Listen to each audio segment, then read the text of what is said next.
Si el diablo se pone cómico, se lo acomodo por las costillas. Listo, entonces vamos a hacer el simulacro pues del profe Nelson.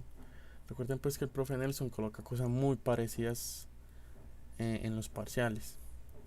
Entonces vamos a hacer este primero, que es más sencillo. El otro le damos para lo último.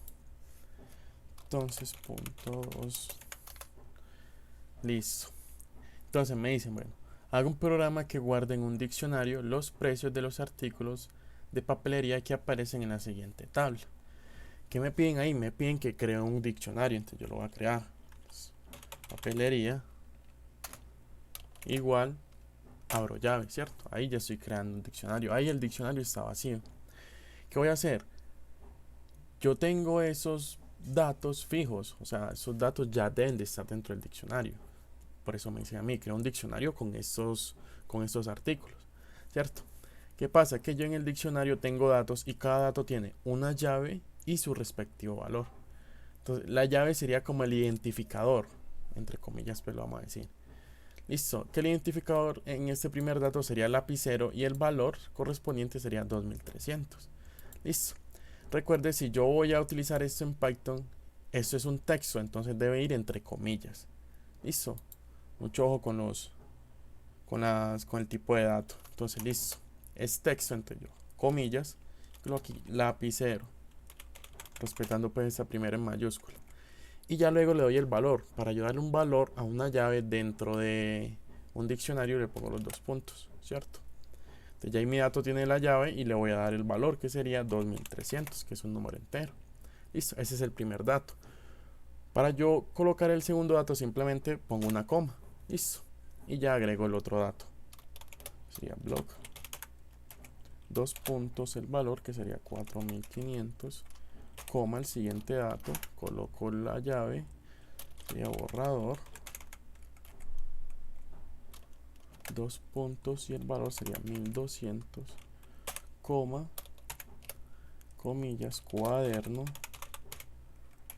Dos puntos. 2800. Listo, y ahí quedó nuestro diccionario. Listo, entonces vamos a seguir. Entonces luego me dicen, posteriormente pregunta al usuario por uno de los artículos. O sea, le tengo que preguntar yo al usuario. Entonces, artículo. Igual. Entonces vamos a ver aquí en la entrada cómo es que ingresa ese artículo, ¿cierto? Es un texto normal. Entonces el tipo de entrada acá, el tipo de dato es un texto. O sea que pongo un input. Listo. Recuerden pues que el input recibe la entrada del usuario y la recibe en defecto en texto. O sea que ya por defecto esta variable va a ser el artículo en formato texto. Listo. También me dice que le pregunta al usuario una cantidad de unidades. Eso sí es un número entero, ¿cierto? Si yo no estoy seguro del valor del tipo de dato, yo me voy aquí al ejemplo de entrada y ahí puedo observar que el primero es un texto y el segundo es un número entero. Listo. Ahora aquí pego la unidad igual a int input. Listo. No coloco mensajes acá entre, por ejemplo, yo colocar un mensaje ingrese, ¿no? Como por ejemplo en el caso pues de los del grupo de Nelson, lo califica Minaslab, es muy sensible a esos mensajes que yo coloco acá. Entonces, háganlo vacío, no le coloquen mensajes allá adentro. Listo, entonces luego me dicen que muestre por pantalla el precio del número de unidades de este artículo, o sea que cuánto es el total a pagar. Listo. Por ejemplo, en el caso aquí me dicen, bueno, yo quiero comprar blog, 2 unidades, ¿cierto? Cada unidad del blog vale 4500. En total voy a pagar 9000. Listo. Pero ¿qué pasa? Puede haber un caso donde el usuario intente, por ejemplo, buscar un artículo que no existe dentro del diccionario, ¿cierto? Entonces, por ejemplo, yo aquí ya está el diccionario creado y yo me quiero mostrar el valor que tiene cualquier llave. En este caso, cuando yo quiero buscar el valor que tiene una llave, yo lo que hago es que coloco el nombre del diccionario,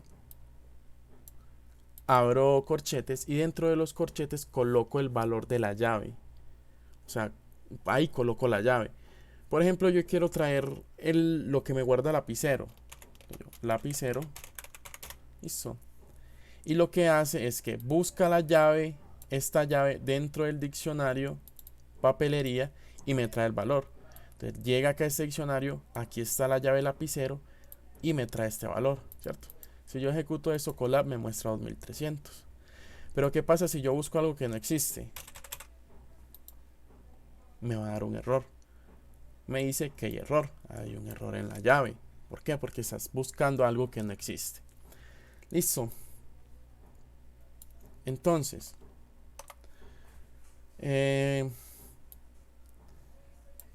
por acá me piden es que si el usuario intenta buscar un artículo que no se encuentra en el diccionario, el programa debe mostrar el siguiente mensaje de salida, que sería este acá, ¿cierto? Entonces yo lo que voy a hacer es que debo verificar si el artículo está dentro del diccionario. ¿Listo? ¿Cómo vamos a hacer eso? Como acabé de decir la oración, si el artículo está en el diccionario. ¿Listo? Entonces, si artículo en el diccionario. ¿Cómo se llama nuestro diccionario? Papelería. No sé si de pronto llegará a ver esta estructura en alguno de los ejercicios que hicieron en Ticademia, pero lo que estamos haciendo aquí es que mediante una condicional estamos verificando si esta información, esta variable, que en este caso es un texto, que es el artículo, existe dentro en este diccionario, que también podría ser una lista. Listo, entonces va a ver si este artículo existe dentro de papelería. Listo. Si existe, esta parte me arroja true, y si no existe me arroja false, ¿cierto? Si me arroja true quiere decir que el artículo sí existe dentro del diccionario, ¿cierto? Y si existe, lo que vamos a hacer es calcular el valor a pagar, ¿cierto? Que sería lo que vale cada unidad por la cantidad de unidades que el usuario va a comprar. Entonces, ¿cómo traigo yo el valor correspondiente al artículo? Ahorita lo vimos. Entonces, el nombre diccionario, papelería, entre corchetes, la llave que quiero buscar. ¿Quién me está dando la llave? La variable artículo, ¿cierto? Porque el usuario me ingresa cuál es el artículo que quiere comprar. Listo. Ahí va dentro del diccionario, busque la llave que sea igual a lo que me contenga la variable artículo. Y ahí me trae el valor. Esto sería el valor correspondiente a la llave artículo. Ese valor yo lo multiplico por las unidades que quiere el usuario comprar, que sería la variable unidad. Listo. Y ya ahí lo que hago es imprimir ese valor. Listo. En caso contrario, quiere decir, o sea, lo contrario a esto, quiere decir que no existe el artículo dentro del diccionario. Entonces lo que se hace es imprimir que no existe. Imprimir este mensajito. Vamos a ejecutarlo. Vamos a probar con un artículo que no exista. Y él va a decir que el artículo no se encuentra registrado en el sistema. Vamos a probar con borrador.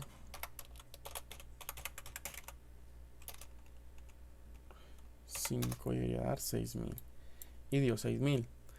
Ojo acá, mucho cuidado con las mayúsculas, ¿cierto? Si a mí me piden que ponga las mayúsculas, las pongo.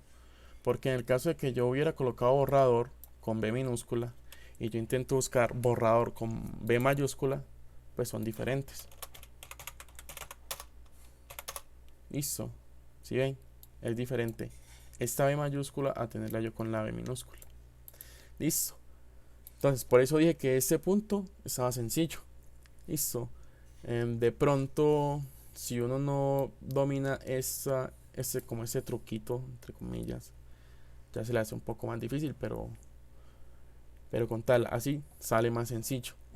Que si hay otra forma de hacerlo, sí, es más compleja, nos enredaríamos más, pero sí se puede hacer. Pues hagámoslo. Ya que estamos, hagámoslo. Entonces, punto 2, versión larga. Listo. Tengo el mismo diccionario, tengo las mismas entradas. Listo. ¿Qué pasa? Que ahora yo voy a hacer la idea de que no existe este truco, que este truco yo no me lo sé. Listo.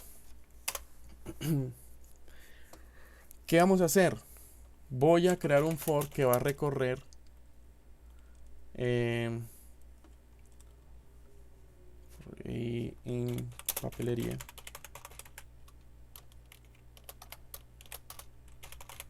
Vamos a ver que nos imprime.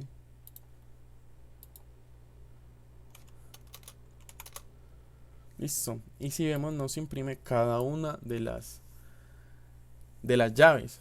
O sea que si yo hago este for, lo que estoy es recorriendo con la i cada una de las llaves, ¿cierto? Entonces, yo digo, bueno, si la variable artículo es igual a alguna de esas i, yo lo que hago es, vamos a crear una variable acá para indicar, por ejemplo, bandera igual a false, ¿cierto? ¿Qué pasa? Si cuando se ejecute el for, en algún momento se encuentra que artículo es igual a esa variable i, que sería cada una de las llaves, lo que hace es mandar a bandera un true. Cambia el false por un true para indicarle que se encontró la llave dentro del diccionario. Listo. Por eso la llamo como bandera, como de indicar que encontró algo. Listo. Y acá afuera se crea una condicional. Bueno, si bandera es verdadero, lo puedo dejar así o colocar igual true.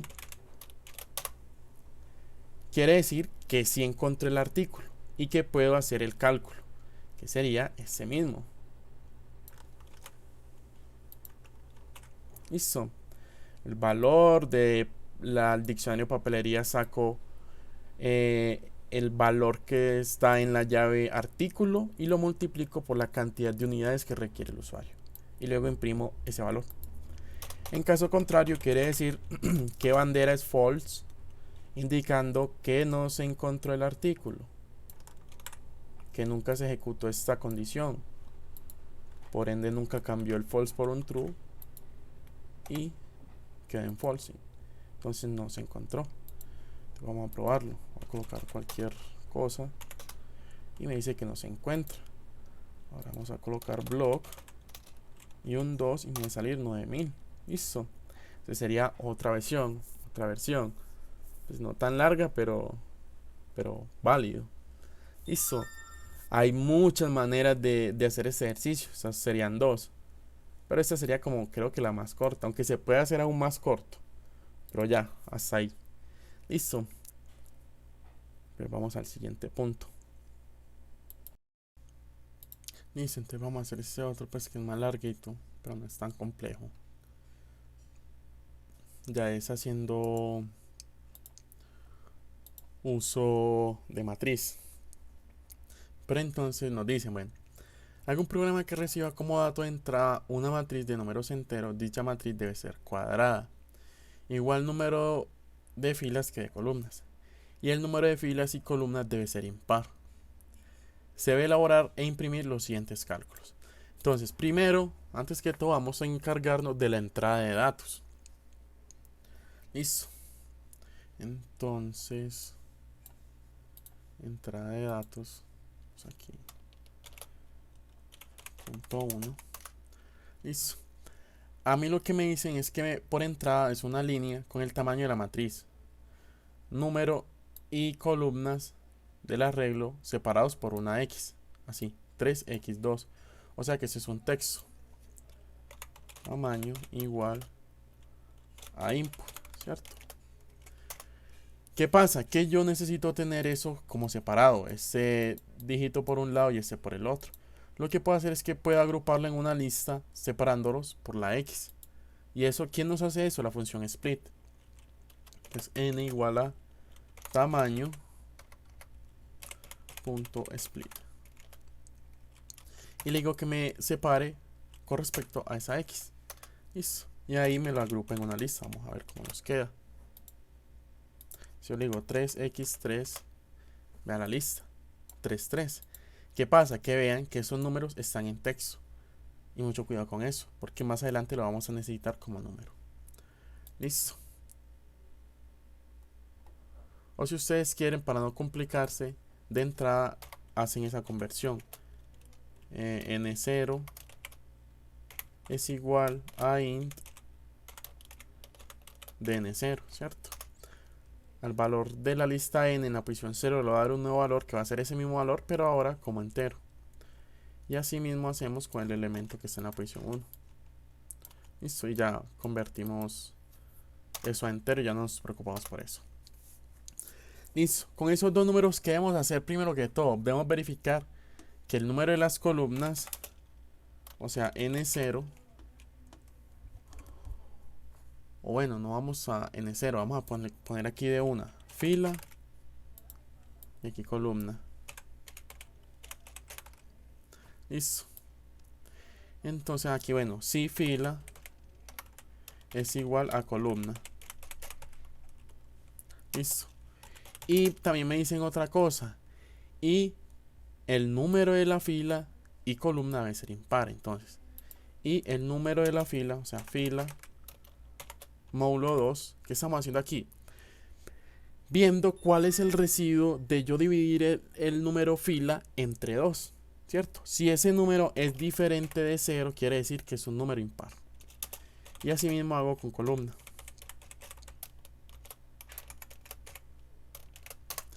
Listo.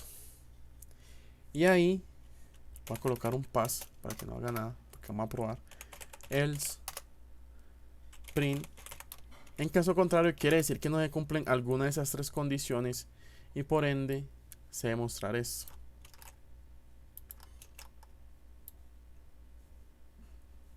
Listo, entonces vamos a probarlo. Si yo le digo 3x2, me dice que hay un error. Entonces vamos bien. Ahora sí, cambio este paso para poder trabajar. Listo. Ahora ya que se cumple, si se cumple, vamos a pedir los datos correspondientes a esa matriz. Entonces vamos a crear esa matriz. Aquí, matriz igual a una lista vacía.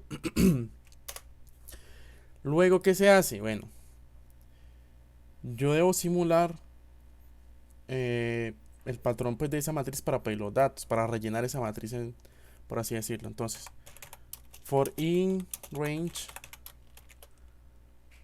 fila, también puedo usar columna, como son igual, da lo mismo.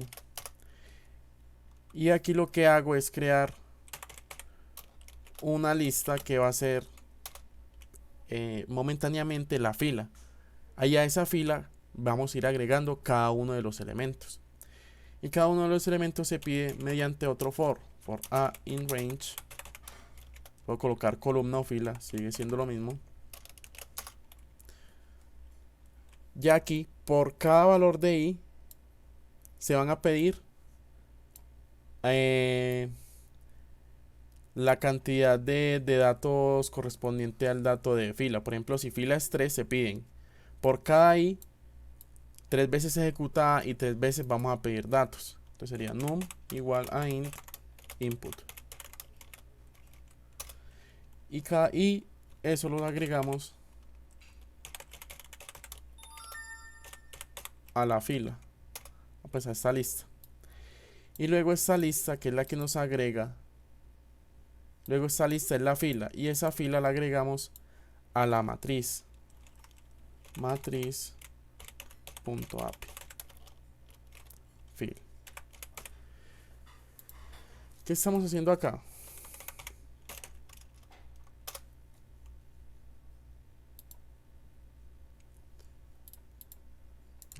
Copiar. Paint.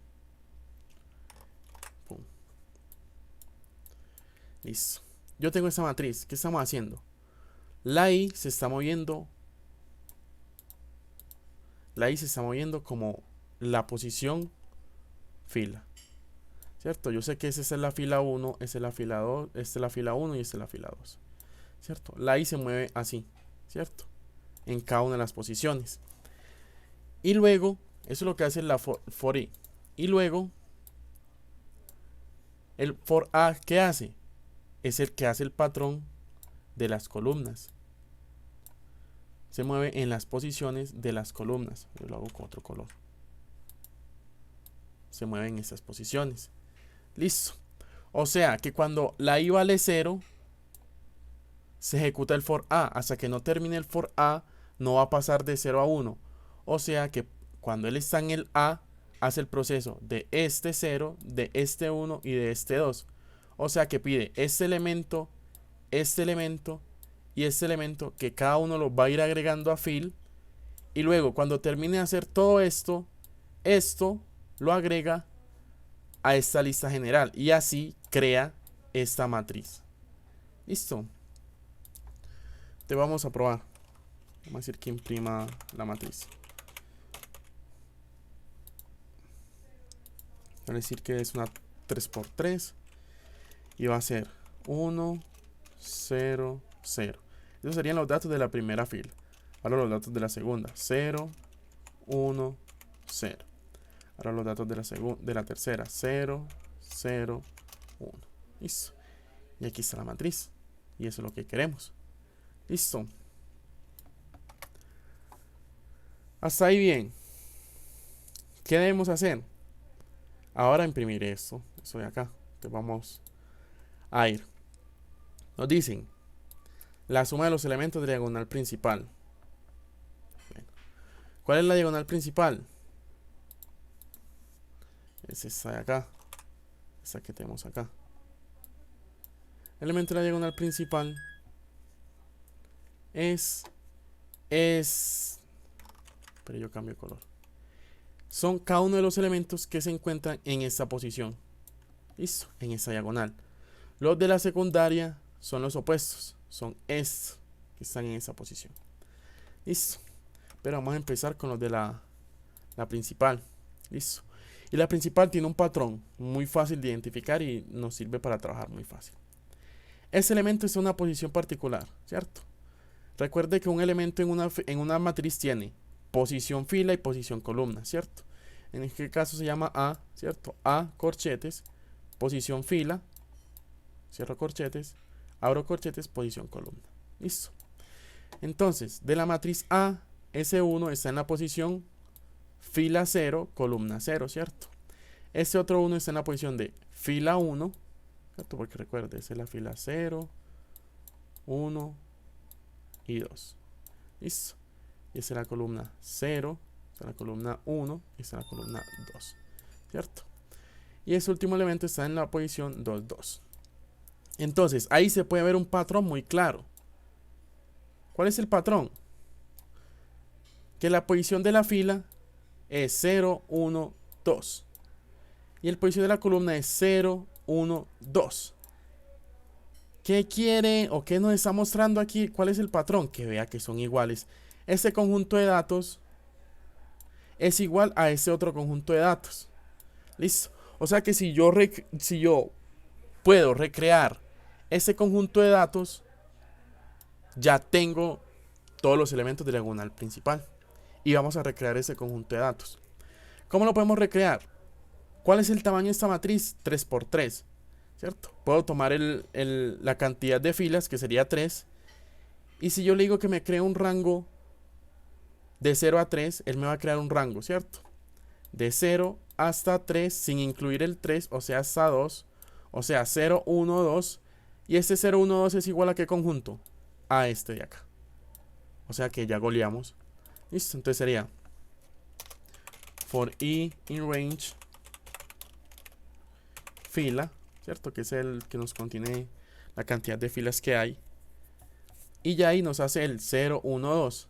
Listo. Yo ya sé que el elemento está en esas posiciones, fila, columna, que son iguales. Entonces sería, y vamos a imprimirlo, print matriz posición fila, que cuál sería i, posición columna, que cuál sería i, ¿cierto? ¿Por qué? Porque ya dimos el patrón, son iguales. Listo, te vamos a probar. Entonces sería 3x3, entonces sería 1, 0, 0, 0, 1, 0, 0, 1. Listo. Y aquí nos imprimió 1, 1, 1. ¿Cuáles son esos 1? Los de la diagonal, esos que se ven acá. Este y este. Listo. O sea que ya hicimos la diagonal principal. ¿Qué vamos a hacer? Sumar esos números. Entonces lo que vamos a hacer es que vamos a crear una variable para acumular eso. Entonces, suma igual a 0. O sea que simplemente en vez de imprimir, le sumamos eso a la variable suma. Listo. Y así ya obtuvimos la suma de esos elementos diagonal principal. Ahora vamos a ver el otro, que es la multiplicación de los elementos de la diagonal secundaria. ¿Cierto? Ya sabemos que los elementos de diagonal secundaria son los opuestos. Es la otra diagonal.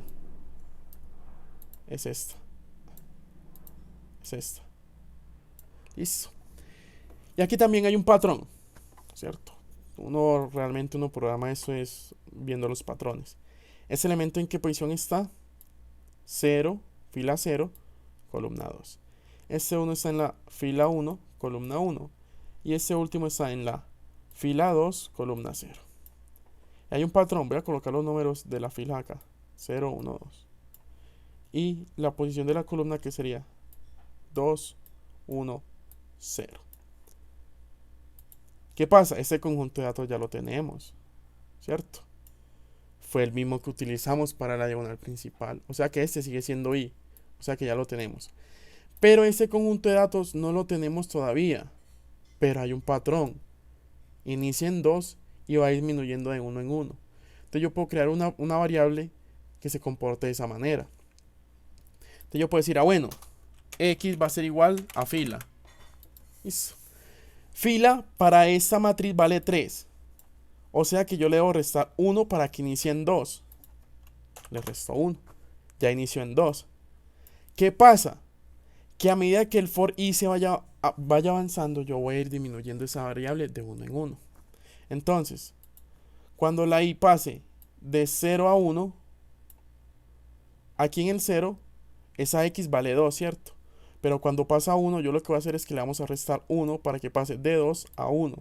Luego, cuando la for i cambie de 1 a 2, le vamos a restar 1 a ese 1 para que pase a 0. Y así sucesivamente. O sea que cada vez que el for se ejecute, vamos a restarle una unidad a esa x. Listo. O sea que ese conjunto de datos no nos va a dar la variable x. Y ya tenemos los datos para poder sacar los elementos de diagonal secundaria. Posición de la fila i, posición de la columna x. Listo. Entonces sería, bueno, y eso lo tenemos que multiplicar, o sea que creamos una variable mult igual a 1, ¿cierto? ¿Por qué igual a 1? Porque voy a multiplicar varios elementos entre sí, y para que no me afecte la multiplicación, eso debe ser igual a 1. Porque si es igual a 0, un número multiplicado por 0 da 0. Entonces mul asterisco igual, o sea, le voy a multiplicar el elemento de la matriz que está en la posición fila i, columna x. Listo. Y así ya hice la multiplicación de la diagonal secundaria. Hasta ahí, bien. Ahora vamos a la otra. Me dicen, la suma de los elementos de la fila de la mitad de la matriz. Por ejemplo, si la matriz es de 5 filas, haga la suma de la fila 3. Listo. O sea, si yo tengo esta matriz, lo que se debe hacer es sumar los elementos de la mitad de esta fila que está en la mitad. Listo. En este caso, yo sé que ese elemento está. Yo tengo fila 0, fila 1 y fila 2. Está en la fila 1. ¿Qué pasa? Yo sé que acá esta variable fila vale 3. ¿Qué pasa si yo a 3 lo divido enteramente entre 2? ¿Cierto? Cuando yo divido un número enteramente entre 2, él me lo aproxima al número piso cercano, o sea, al inferior. Porque 3 dividido 2 me da 1.5, o sea que como lo divido entero, él me lo aproxima al más abajo, o sea, al 1, ¿cierto? Pero este 1, como las posiciones inician desde 0, sería la mitad, que es este acá. Listo. O sea que yo puedo colocar por acá una variable que llame mitad. Mitad igual a fila dividido entre 2, enteramente entre 2. Listo. Y ya tengo la posición de la fila de la mitad. Simplemente, ¿qué hago? Bueno, yo sé que es de la matriz fila. ¿Qué fila? La de la mitad. Listo. Ahí ya tengo esta lista que está en el cuadro verde. Como esa es una lista, yo puedo aplicar la función sum para que haga la sumatoria. Entonces eso va a ser sum de fila va a ser igual a la variable sum de esta lista. Y ahí ya hice la suma de la fila que está en la mitad. Listo, ahora vamos para la otra, que sería la multiplicación de los elementos de la columna de la mitad. Por ejemplo, si la matriz tiene 5 columnas, entonces se multiplica la columna 3. O sea, nuevamente vamos acá.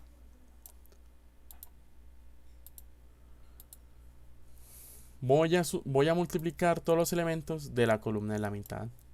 Listo. ¿Qué pasa? Columna inicia en 0, 1, 2. En este caso está aquí en el 1. Ese 1 es igual a ¿qué? Al que ya habíamos calculado, a la misma mitad. ¿Por qué? Porque la fila es igual a la columna, o sea que van a tener el mismo valor de mitad. O sea que me sirve también este dato de acá. Listo. Entonces, ya aquí lo que vamos a hacer es que un for i in matriz. ¿Por qué utilizamos range?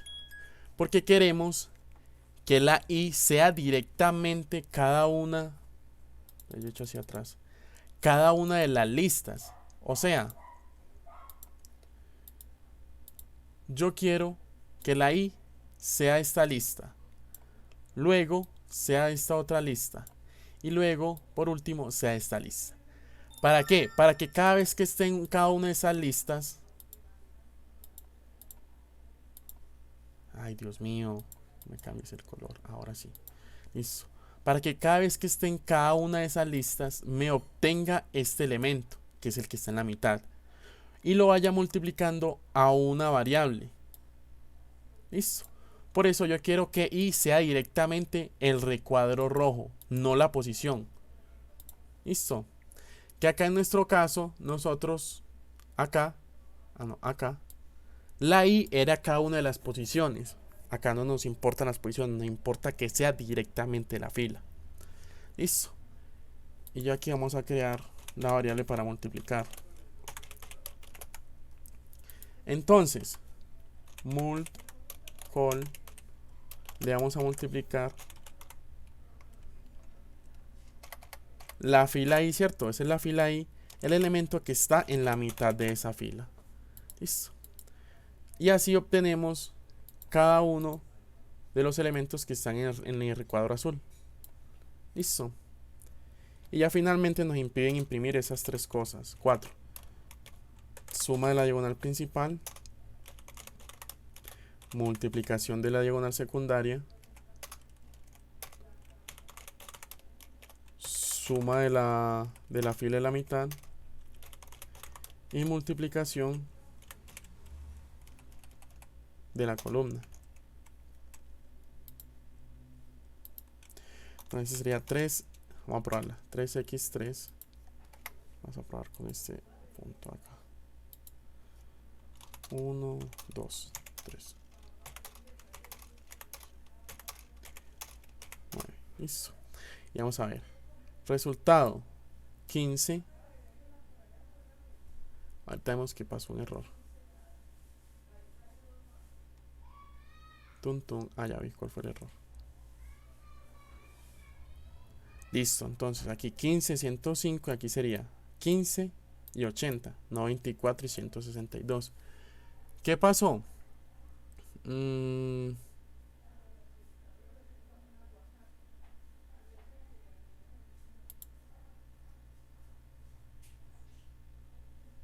Aquí vale 1, mitad, fila.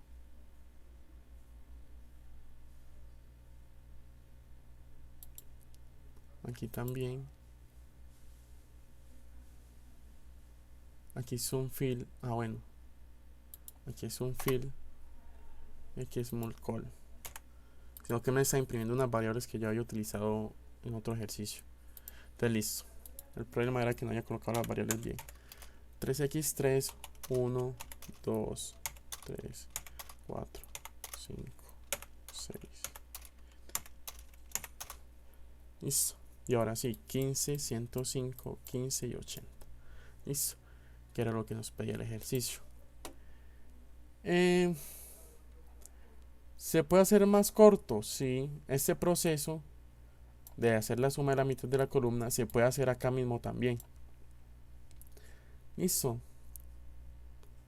¿Se puede hacer esto más corto? Sí, pero no nos complicamos la vida. Así. Está bien. Listo. Lo complejo de ese ejercicio es saber ver los patrones en una matriz. Entonces apréndanse a mover en una matriz y ya les parece fácil cualquier ejercicio de matriz. Listo. Y ya, eso sería todo. Y ese sería mi último tutorial en la universidad. ¡Profe! ¡Lo viste al final! ¡Que se nos va! Si tú te vas, no queda nada. Si me